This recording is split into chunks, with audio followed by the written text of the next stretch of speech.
It's James with Engadget, and we're at the Samsung Premier event in London, and we are looking at this, which is the Samsung Galaxy S4 Active.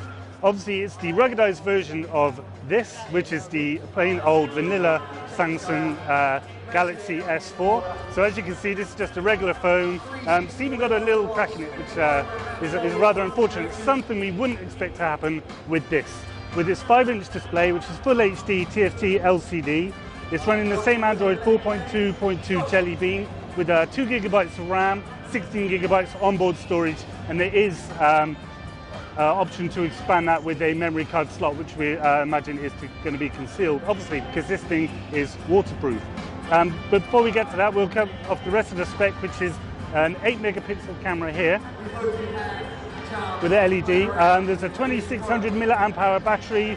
Network-wise, you've got full LTE, as you would expect from an S4. Everything else is pretty much the same. Looks-wise, there's not a hell of a lot in it. We can see there the cameras and the sensors are all in the same place. As you come down, you'll notice the big difference on the front here is the buttons. Whereas you've got one central button here with 2 virtual buttons. On the Active, we've got 4 hardware buttons. So if you like a little tactile button, this will be really, really good for you. Even if you don't want to do any of the action sports that this would endure.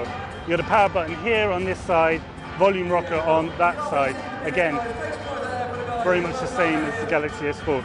So, unlike other iterations of the S4, this one is a pretty faithful replica, apart from it's so tough it's had to be screwed down, basically. So they say that this will be good for waterproof, for 30 minutes, dustproof, take all the regular knocks and bumps that you might experience whilst you're out on the slopes, whether you're skydiving, whatever it is, they reckon this thing will take it from you. So that was a quick hands-on overview of the Galaxy S4 Active, and I'm James with Engadget.